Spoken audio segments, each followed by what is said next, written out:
ಜನ ಇದ್ದ. ಬೈಲಲ್ಲಿ ಕುಂಟೆ ಬಿಲ್ಲೆ ಆಟ ಆಡ್ತಾ ಇದ್ವಿ, ತೋಟದಲ್ಲಿ ಮಾವಿನಕಾಯಿ ಉದಿಸ್ತಾ ಇದ್ವಿ.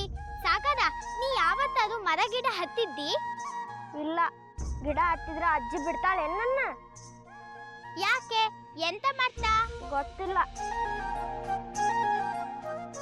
ನಾನಿಂಗ್ ಹೇಳ್ಕೊಟ್ಟೆ, ಗಿಡ ಮರ ಹೆಂಗ್ ಹತ್ತದು ಹೇಳಿ. ಅದ್ ಹತ್ತಿದ್ರೆ ಎಷ್ಟು ಮಜಾ ಬರ್ತು ಗೊತ್ತಿದ್ದ? ಖರೇನು? ಕಲಿಸ್ತೆ. ಅದ್ರಲ್ಲಿ ಎಂತ ಇದ್ದು? ಹಂಗ ಮಾಲ್ಗಿ ಮೇಲಿಂದ ತಳಗೆ ಕಲಿಸ್ತಿ?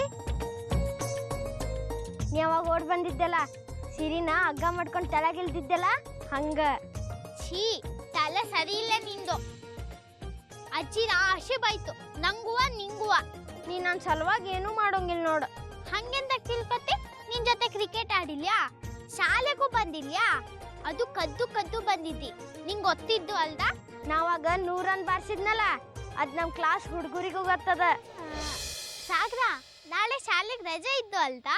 ಹೌದ, ನಾಳೆಯೂ ನಾನು 100 ರನ್ನ ಬಾರಿಸ್ತೇನೆ. ಆತು, 100 ರನ್ನಿಂದ ಜಾಸ್ತಿನ ಹೊಡಿ. ಭಾಳ ಮಜಾ ಬರ್ತದ. ಮತ್ತ ನೀ ಬೌಲಿಂಗ್ ಸರಿಯಾಗಿ ಮಾಡ್ಬೇಕು. ಆತು, ನೀ ಹೆಂಗ್ ಹಾಕು ಅಂತೀಯ ಹಂಗೆ ಹಾಕ್ತೆ. ನಾ ಬ್ಯಾಟಿಂಗ್ ಮಾಡೋದ್ ನೋಡಿದ್ರ ಯಶ್ಗ ಹುಚ್ಚ ಹಿಡಿತದ. ಆಮೇಲೆ ಆ ಓಣಿ ಹುಡುಗರು ಎಲ್ಲಾರು ನನ್ಗೆ ಅಣಗಿಸ್ತಾರ, ನನ್ ಕ್ರಿಕೆಟ್ ಆಡ್ಲಿಕ್ಕೆ ಬರೋಂಗಿಲ್ಲ ಅಂತಾರ. ಎಂತಕ್ ಬರ್ತವಲ್ಲಂತೆ? ನಾ ಇದ್ದಿದ್ದಾಗ